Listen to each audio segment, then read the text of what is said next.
C'est Protégez-moi, un thriller à suspense Katie Winter du FBI, livre 8, écrit par Molly Black, lu par Audrey. Prologue. Le tronc du grand érable à sucre s'élevait au-dessus de Gavin Barnes. Le sol était maintenant à plus de 10 mètres sous lui. C'était très dangereux, mais cela faisait partie d'un jeu palpitant. Tous les participants savaient qu'ils risquaient leur vie et c'était la raison pour laquelle ils s'étaient lancé ce défi. Gavin ne devait surtout pas baisser les yeux. La hauteur lui retournait l'estomac. Il devait grimper aussi haut que possible. Il voulait battre son ami Mike qui le suivait de près, plus motivé que jamais à le dépasser dès que Gavin montrerait le moindre signe de faiblesse. « Tu ne vas pas très vite », le taquina Mike à bout de souffle. « Tu as peur ?»« Moi, jamais. » Gavin attrapa la branche au-dessus de lui, espérant prendre de l'avance sur son ami. Il se redressa lentement mais son pied glissa, et il fut pétrifié de terreur. L'espace d'un bref instant, il s'imagina lâcher prise et basculer en arrière avant de s'écraser dans la forêt qu'il surplombait. Il resserra ses mains sur la branche en tremblant et il sentit l'écorce rugueuse lui lacérer les paumes. Il s'accrocha à la branche et retrouva son équilibre avant de caler son pied plus fermement. « Ça va, tu as glissé ?» demanda Mike à la fois amusé et inquiet. « Tout va bien », répondit Gavin, la voix tremblante. « Je me contente d'accélérer un peu pour te semer. »« J'ai cru que tu te dégonflais l'espace d'1 minute », plaisanta Mike. Gavin se redressa en haletant. Il devait reprendre ses esprits et ne plus penser à ce qui aurait pu arriver s'il avait chuté. « Essaie donc de me rattraper, Mike !» cria-t-il. Puis il saisit la branche suivante et continua à grimper. Alors qu'il reprenait son rythme, il se sentit de plus en plus confiant. Il se hissait dans l'arbre et le vent sifflait dans ses oreilles. Il aimait grimper et s'éloigner de cette ville ennuyeuse en contrebas. De tous les arbres de cette partie densément boisée du nord du Minnesota, celui qu'il escaladait était l'un des plus grands, raison pour laquelle il l'avait choisi pour leur pari du jour. En ce début de printemps, il faisait encore froid dans cette forêt tachetée de soleil et le vent était frais dans les branches supérieures de cet arbre immense. Alors qu'il continuait son ascension, une rafale balaya les cheveux courts et foncés de Gavin et il se rappela la frayeur qu'il s'était faite en glissant quelques minutes plus tôt. Si le vent s'intensifiait, il pourrait tomber. Il imagina un bref instant ce qu'il ressentirait si son pied glissait une fois de plus et qu'il dégringolait des mètres plus bas. Il s'efforça de ne plus y penser. Il devait à tout prix éviter de rester sur place. C'était une très mauvaise idée. Il ne voulait pas finir comme un chat, coincé en haut d'un arbre, trop effrayé pour redescendre. Mais alors qu'ils continuaient leur ascension, l'arbre commença à se balancer, comme si ses branches supérieures et sa canopée feuillue ne pouvaient pas supporter le poids de 2 adolescents qui s'étaient lancés un défi. Gavin fut à nouveau en proie à la peur en s'imaginant que l'arbre ne résisterait pas. Ce n'était peut-être qu'un effet de son imagination. L'espace d'un bref instant, il crut entendre une branche craquer. « Tu sais que tu es plus lent que moi », ironisa Mike. Il attrapa la cheville de Gavin et celui-ci se mit à hurler de peur. « Ne fais pas ça, mec, t'es cinglé !»« Ne te laisse pas rattraper », avertit Mike. « Tu ralentis. »« Pas du tout », s'exclama Gavin. « Alors avance, Froussard. » C'était Mike qui les avait mis tous les deux au défi d'escalader cet érable. Mais c'était Gavin qui devait prendre sur lui à présent. Tout allait bien jusqu'à qu'il glisse. À présent, cette erreur le rendait davantage conscient de la distance entre le sol et lui, et son cœur battait à tout rompre. Il recommença à grimper, se concentrant sur l'écorce sous ses paumes. Il transpirait et ses mains moites glissaient sur la surface rugueuse du tronc. Soudain, une rafale de vent tourbillonna à travers la cime des arbres et il s'accrocha immédiatement à la première branche qu'il put saisir. Puis quelque chose attira son attention, quelque chose qui l'encouragea à dépasser sa peur et à aller de l'avant. « Hé !» s'écria-t-il enthousiaste. « Quoi ?» demanda Mike. « On voit les abatteuses maintenant. On peut voir où ils coupent les arbres. » À quelques centaines de mètres de là, le bourdonnement incessant des machines offrait un fond sonore bruyant à la forêt habituellement calme. On défrichait une partie du bois qui allait être aménagée. C'était un projet colossal. Bientôt, leur ville ne serait plus si petite et Gavin espérait que la vie y serait moins ennuyeuse. « Je les vois aussi, mais on ferait mieux de ne pas se faire prendre. Je suis sûr qu'on aurait des ennuis, » avertit Mike. « On n'est pas censé traîner à proximité du chantier. »« Ils sont trop occupés pour nous voir, » le rassura Gavin. Il baissa tout de même la tête pour ne pas dépasser des branches épaisses et feuillues. Mais s'il montait d'un autre mètre, il aurait une meilleure vue. Il pourrait même voir un arbre se faire abattre complètement et s'écraser sur le sol. Ce serait quelque chose. Il pourrait filmer la scène. Son téléphone était dans sa poche. Puis soudain, le pire arriva. La branche sur laquelle il pesait de tout son poids se cassa. Il entendit un craquement sourd qui le fit sursauter et hurler comme s'il avait été abattu. Il sentit la branche céder sous ses pieds. Il savait que s'il ne réagissait pas immédiatement, il n'aurait aucun moyen d'échapper à une chute vertigineuse. Il tendit la main et s'agrippa à la branche suivante, mais celle-ci était couverte de feuilles humides et il n'arrivait pas à la saisir. Il se sentit glisser, il était persuadé qu'il allait tomber, et il fut pris de panique. « S'il te plaît, Mike !» cria-t-il, « attrape-moi !» Il entendit Mike halter alors qu'il peinait à le rejoindre. « Dépêche-toi !» insista Gavin. Il tendit la main pour attraper une autre branche, mais sa position était si instable qu'il craignait qu'elle ne se casse aussi. « Tiens bon !» cria Mike. Son ami l'attrapa par la cheville, mais cette fois il le poussa vers le haut pour lui donner l'impulsion nécessaire, en vain. La branche à laquelle il était suspendu tremblait de plus en plus. Il allait bientôt glisser et tomber. Alors il s'y agrippa, comme un homme s'accrocherait au pont d'un navire qui coule. Aveuglé par la panique, il leva la main et saisit une autre branche en espérant que celle-ci serait plus solide. Mais ce qui l'attrapa était doux, froid, souple. Ce n'était pas une branche. Il pencha la tête en arrière pour mieux voir ce qu'il avait agrippé, et il réalisa qu'il s'agissait d'un bras. « Il y a un bras ici !» s'écria-t-il d'une voix affolée. « Quoi ? Tu te fous de moi ?» s'exclama Mike qui paraissait tout aussi effrayé que son ami. C'était un bras. Il n'avait pas halluciné. Un bras froid et pâle et une main aux doigts raides et gelés. Gavin se mit à hurler de terreur et essaya de descendre le plus vite possible. Il ajusta sa prise et s'agrippa à tout ce qu'il pouvait sauf cette chose horrible et impensable. Dans la panique, il donna accidentellement un coup de pied à Mike en plein visage qui se mit à hurler de douleur. « On doit descendre tout de suite, mec, c'est dingue. Il y a un mort ici. Quelqu'un est mort. Mike, descends, on sort de là. » Mais c'était trop tard. En agitant les branches, Gavin avait délogé le corps. Ce dernier glissa et bascula vers lui. Accroché aux branches feuillues, les mains engourdies, Gavin hurla de frayeur quand il se retrouva nez à nez avec le cadavre. Une femme morte dans un arbre. C'était une scène cauchemardesque. Il l'avait touchée, il avait tiré sur son bras, et maintenant elle glissait devant lui, un visage blanc comme un linge, des cheveux blonds emmêlés, et de grands yeux bleus aveugles dirigés vers les siens. Chapitre 1. Katie Winter arpenta le sentier rocailleux. Elle sentait les pierres s'enfoncer dans la semelle de ses bottes. La végétation et les buissons étaient denses. Son souffle embrumait l'air froid et le ciel était aussi sombre qu'une tombe. La région était reculée, montagneuse et austère. Mais alors qu'elle suivait la piste glissante, elle espérait ardemment qu'elle l'amènerait à sa sœur. Était-ce bien l'endroit où Josie avait été enlevée il y a 16 ans ? Était-elle encore en vie et y avait-il le moindre espoir que Katie puisse la retrouver ? « Je suis là pour toi. J'arrive », murmura-t-elle.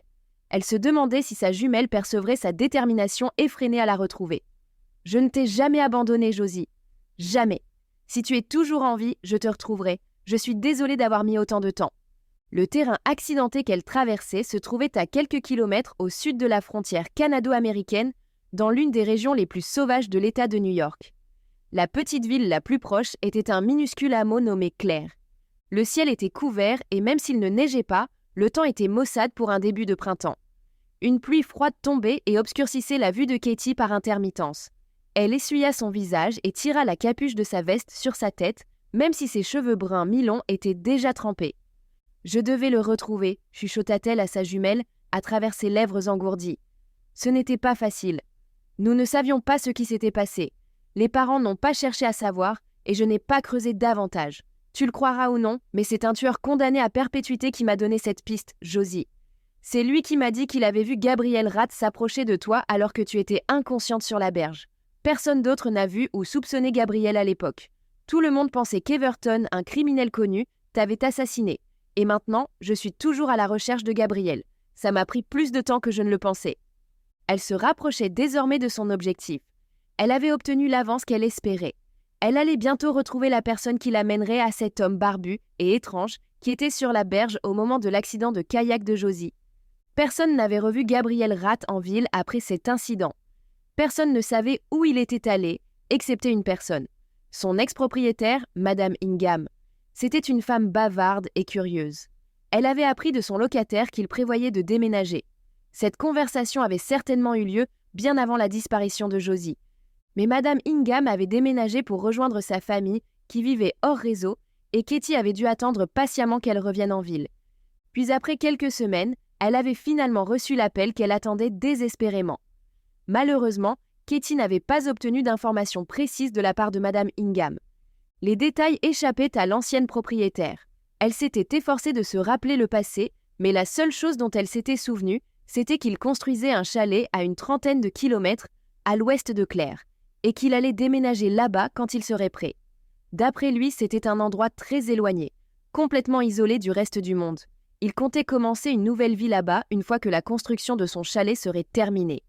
Katie se doutait de la raison de son départ. Elle en était même convaincue. Il avait emmené Josie. Il avait capturé une jeune fille. Il l'avait retenue prisonnière et il lui avait volé sa vie. Quelques mois avant qu'il n'enlève Josie, Gabriel Rath avait envoyé à Madame Ingham une photo de son chalet. À ce moment-là, il était partiellement construit et caché dans un bosquet de grands pins qui bordait un ruisseau étroit. Katie avait examiné cette photo pendant des heures lorsque Madame Ingham la lui avait transmise. La scène était gravée dans sa mémoire. Ensuite, s'armant d'une carte et de ses compétences en orientation, Katie avait localisé les coordonnées approximatives où devait se trouver ce chalet. Et maintenant qu'elle suivait ce sentier difficile et périlleux, elle espérait le trouver. Le terrain était escarpé et mal entretenu. Il n'y avait aucun chemin de randonnée dans la région. C'était exactement le genre d'endroit où quelqu'un comme Gabriel Rath pouvait se cacher. Une zone accidentée, dangereuse, impitoyable. Sans personne pour entendre Josie appeler à l'aide. Un endroit construit de ses mains où il pourrait la garder enfermée. C'était ainsi que Katie l'avait imaginé. Elle savait que sa sœur aurait peut-être succombé à ses blessures à l'époque et que Gabriel Rath s'était enfui avec rien de plus qu'un cadavre pour compagnie. Ou qu'elle était morte depuis, assassinée par cet homme ou blessée en essayant de lui échapper. Katie savait que Josie n'aurait pas accepté son sort, pas sa jumelle. Même à 16 ans, elle aurait eu la force et l'intelligence d'essayer de s'enfuir. Elle était persuadée que sa sœur serait rentrée à la maison si elle s'en était sortie vivante. Josie n'était jamais revenue, mais cela pouvait aussi signifier qu'elle était toujours là, mais incapable de s'enfuir. Josie cherchait peut-être toujours un moyen de s'échapper, et elle avait gardé espoir. Katie voulait à tout prix retrouver sa sœur, et elle espérait que cette piste ne serait pas une impasse. Elle devait se fier à ses compétences en orientation. Elle avait bien étudié la carte et effectué tous les calculs nécessaires pour déterminer le chemin à suivre. Elle glissa sur de gros cailloux et ses chevilles effleurèrent les arêtes saillantes des rochers, la forçant à contenir son impatience et à marcher plus prudemment. Elle était au moins soulagée que la pluie fût fine et qu'elle ne devait pas en plus affronter des averses. Elle vérifia à nouveau sa carte et le GPS, refit ses calculs, légèrement anxieuse car elle aurait déjà dû apercevoir le chalet. Il n'y avait qu'un seul ruisseau dans la région. Il était plus large qu'il n'y paraissait sur la photo, certainement dû aux crues printanières. Mais le chalet devait être proche. Il devrait être à portée de vue maintenant. Katie fronça les sourcils. Elle avait atteint le seul bosquet de cette région accidentée et montagneuse. Le seul endroit qui ressemblait à celui sur la photo. Les montagnes s'étendaient devant elle, nues et rocheuses. Il était impossible de construire un chalet en rondin là-bas, et il n'y avait aucun signe de la maison en bois à proximité. Katie avait l'impression que son rêve se transformait peu à peu en un cauchemar. La pluie froide dégoulinait sur son visage, alors qu'elle fixait l'endroit où la cabane aurait dû se trouver. Y avait-il un chalet ici? Gabriel avait-il déménagé? Avait-il emmené sa prisonnière ailleurs? Si c'était le cas, elle ne le retrouverait jamais. Les informations que lui avait fournies Madame Ingham étaient assez tout ce qu'elle avait. À l'époque, cette sympathique propriétaire avait posé des questions à Gabriel concernant son futur déménagement. Elle s'y était intéressée, elle avait obtenu des photos et elle s'en était rappelée. Mais si l'homme avait encore déménagé, personne n'en aurait jamais rien su. Et peut-être que c'était son plan. Il voulait disparaître complètement. Ou le chalet avait peut-être été détruit. Un incendie, une inondation, la foudre. Gabriel était peut-être mort. Katie sentit le poids du monde sur ses épaules alors qu'elle regardait le terrain désert devant elle sans aucune trace du bâtiment. « Josie, comment a-t-on pu en arriver là? Pourquoi ai-je pensé que je pourrais te sauver ?» chuchota-t-elle. Des larmes inondèrent ses yeux, elle était terriblement déçue. Elle réalisa à quel point elle avait été si près du but et son cœur se serra de douleur. C'était un cruel échec et elle se sentait complètement déchirée. Katie se détourna, dévastée et pleine de chagrin. Maintenant, elle devait l'annoncer à sa mère, mais elle ne savait pas comment elle devrait s'y prendre. Mais alors qu'elle marchait, elle sentit son esprit combatif revenir peu à peu. Son chagrin écrasant se dissipa et son esprit d'enquêtrice analysa la situation. Elle aurait pu se tromper. Elle ou la propriétaire aurait pu mal comprendre. Logiquement, personne ne se donnerait la peine de construire un chalet pour ensuite l'abandonner. Ce serait un sérieux gaspillage de main-d'œuvre et de matériel. Elle devait peut-être revoir les indices, comme le ferait tout bon enquêteur. Recalculer, recalibrer, jeter un regard différent sur le témoignage de Madame Ingham. Elle pourrait alors découvrir une toute nouvelle direction à prendre. Mais pour l'instant, elle devait retourner à sa voiture et rendre visite à sa mère pour partager cette nouvelle désespérante. Chapitre 2. 3 heures plus tard, après une randonnée déprimante et un trajet sans fin pour sortir de cette nature sauvage, Katie s'arrêta devant la maison de ses parents. Elle n'avait pas prévu de venir ici au départ. D'autant plus que sa déception et ses émotions étaient si exacerbées en ce moment qu'elle peinait à les maîtriser. Si elle n'avait pas prévenu sa mère de sa visite, Katie se serait rendue directement à l'aéroport. On ne pouvait pas guérir de 16 ans de silence en quelques jours. Katie avait été rejetée et reniée par ses parents. Elle avait admis qu'elle avait elle-même pris l'initiative de cette sortie téméraire en kayak sur une rivière en crue, et ses parents le lui avaient reproché. Katie avait repris contact avec eux récemment. Elle avait décidé de leur tendre la main. Elle espérait qu'ils lui auraient pardonné après toutes ces années. Elle ne pensait pas qu'ils parviendraient un jour à effacer le passé, mais ils renouaient petit à petit certains liens. Quand la mère de Katie avait appris que sa fille avait rouvert le dossier de la disparition de sa sœur, elle lui avait demandé de la tenir au courant de tout ce qu'elle trouverait. Elle était impatiente de savoir ce qui était arrivé à sa fille. Mais pour son père, c'était complètement différent. Il avait enfoui ce traumatisme au plus profond de lui. Il ne voulait rien savoir et encore moins en parler. Katie et sa mère devaient donc se faire discrètes concernant l'avancée des recherches. En regardant la petite et modeste maison où elle avait grandi à l'extérieur de la petite ville, Katie avait toujours du mal à imaginer que ces 4 murs solides en bois patiné avaient pu contenir tant de conflits, tant de chagrins. Elle resta assise quelques instants dans la voiture en fixant la maison devant elle, et elle repensa aux années qui avaient précédé la disparition de Josie, à son enfance. Elle avait passé des jours heureux ici, mais elle savait que dès qu'elle franchirait le seuil, tous ses souvenirs de bonheur et de rire seraient entachés par l'ombre de sa sœur, et qu'elle ne regarderait plus les choses de la même manière. Katie descendit de la voiture et remonta péniblement le court chemin boueux.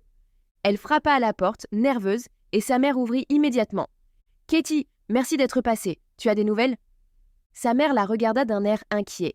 Son visage, mince autrefois, paraissait maigre à présent. Son expression joyeuse dont Katie se souvenait avait disparu depuis longtemps. Le temps et le chagrin avaient érodé son esprit, mais Katie avait le sentiment que sa mère n'était pas tout à fait brisée, même si elle semblait abattue. « Où est papa ?» s'enquit Katie, voulant savoir si son père était présent. « Il dort. Il avait mal à la tête. Entre et assieds-toi.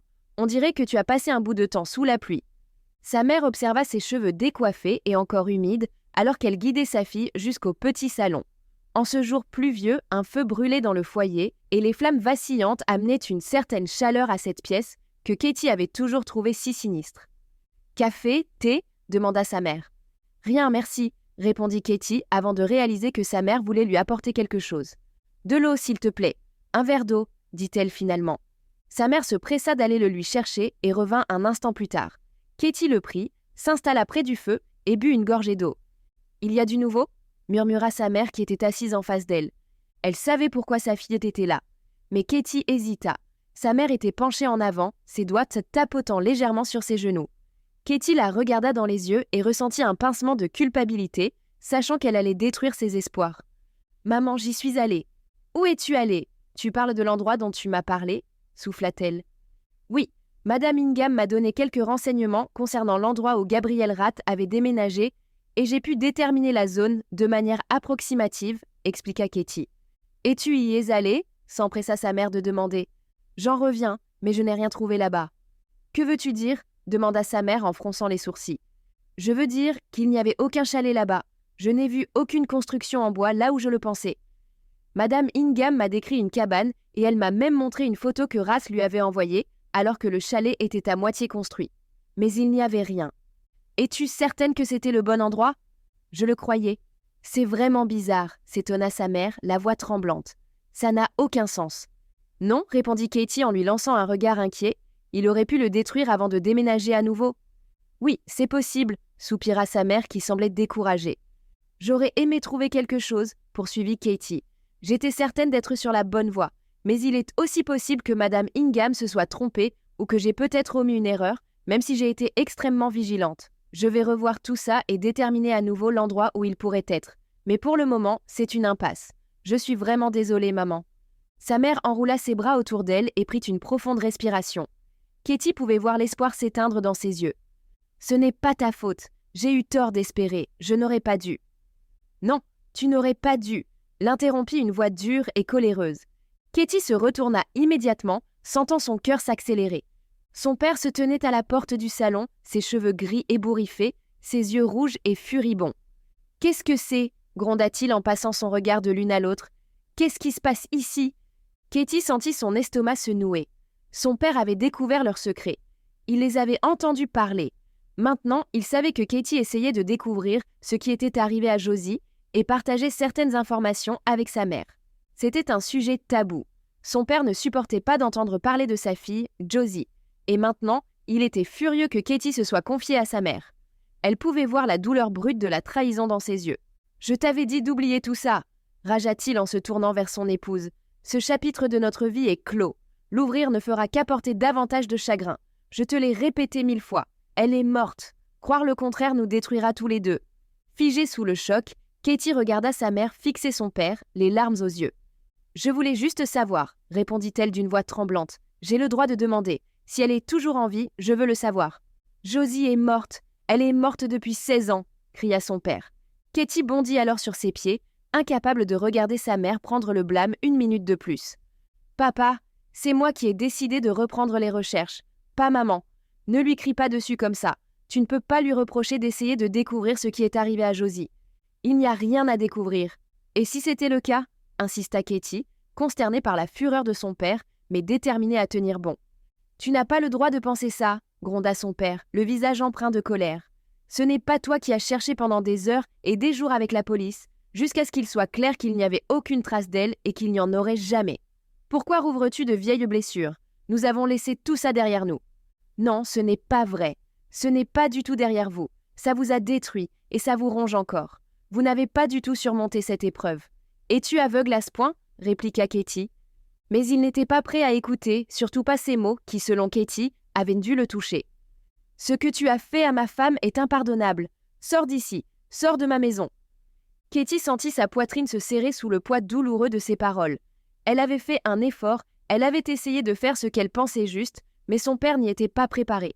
Ses émotions profondément refoulées remontaient en flèche et étaient dirigées contre elle. « Allez, putain !» rugit-il.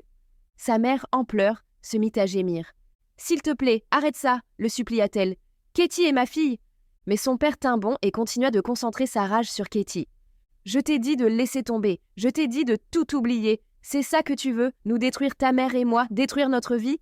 Tu fais ce que tu veux de ta vie, mais je ne te laisserai pas ruiner la nôtre. Sors de chez moi, je ne veux plus te parler, ne reviens pas, ne nous recontacte plus. » Katie le fixa, profondément choquée.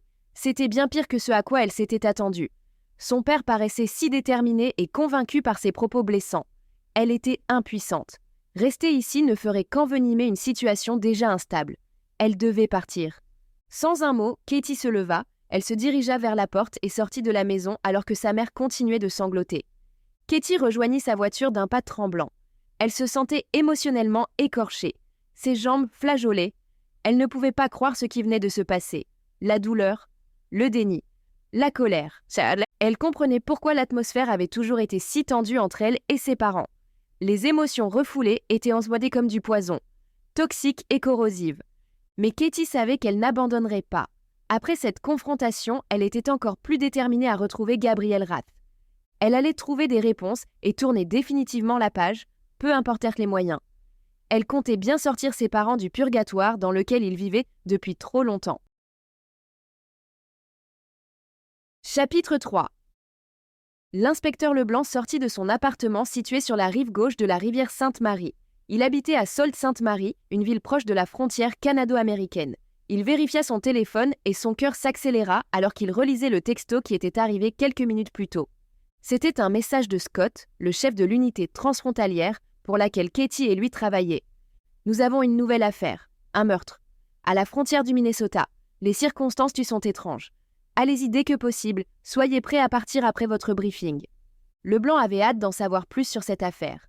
Inspecteur dans l'âme, il était impatient d'en apprendre davantage sur ces circonstances étranges. Il était pressé de commencer la traque et de traduire ce tueur en justice. C'était un lundi matin froid et pluvieux, mais malgré le temps maussade, il se rendait au travail à pied. Il n'avait que 10 minutes à marcher, mais il prendrait un taxi pour aller à l'aéroport. Malgré la grisaille du matin, il sentit son cœur s'emballer alors qu'il verrouillait son appartement, jetant son petit sac de voyage sur son épaule. Il releva la capuche de son imperméable pour protéger ses courts cheveux noirs de la pluie et se mit en route. Il allait revoir Katie, sa partenaire d'enquête, et maintenant, sa partenaire dans la vie. Leblanc se sentait incroyablement chanceux d'avoir eu une seconde chance après avoir perdu l'amour de sa vie, Cécile, qui avait travaillé avec lui à Paris. Il pensait ne plus jamais tomber amoureux et rester un homme brisé pour toujours. Sa douleur émotionnelle l'avait presque guidé sur une voie destructrice. Il avait failli accepter un poste à la tête du service d'enquête de Paris, mais pour toutes les mauvaises raisons. Il aurait alors pu décider du sort d'Hugo Gagnon, l'assassin de Cécile, et le transférer dans un établissement beaucoup moins bien géré. Leblanc avait rêvé de mettre son nom sur la liste des transferts et de le déplacer dans une prison où les gangs étaient au pouvoir et où Gagnon aurait été très probablement assassiné. Mais Katie avait découvert ses intentions et elle l'avait fortement réprimandé. Il n'oublierait jamais comment elle l'avait détourné à temps de ce choix désastreux. À présent, Leblanc ressentait un immense soulagement, un poids en moins sur ses épaules. Il essuya la pluie sur son visage et prit un moment pour jeter un coup d'œil à la belle architecture des édifices du centre-ville. Il appréciait le style néo-renaissance de cet élégant quartier historique. C'était une des raisons pour laquelle il aimait cette ville, elle lui rappelait l'Europe. Mais il ressentit un pincement au cœur en se souvenant que leur unité était menacée. Leur temps ici pourrait être limité si les pouvoirs décidèrent de dissoudre le groupe pour des raisons politiques. Il avait surpris une conversation qui allait dans ce sens, même si les détails et le nom du responsable lui étaient inconnus. Leblanc secoua la tête et accéléra le pas comme s'il voulait chasser ces pensées désagréables de sa tête. Il ne pouvait rien contre cette décision, mais il continuerait à faire de son mieux, à travailler avec Katie, à faire en sorte que leur romance secrète ne représente pas un conflit d'intérêts et à se démener pour résoudre chaque enquête qui lui serait confiée. Pressé de se mettre enfin à l'abri de cette pluie froide et battante, Nous espérons que vous avez apprécié cet aperçu. Pour continuer à écouter ce livre audio sur Google Play Livres, utilisez le lien dans la description de la vidéo.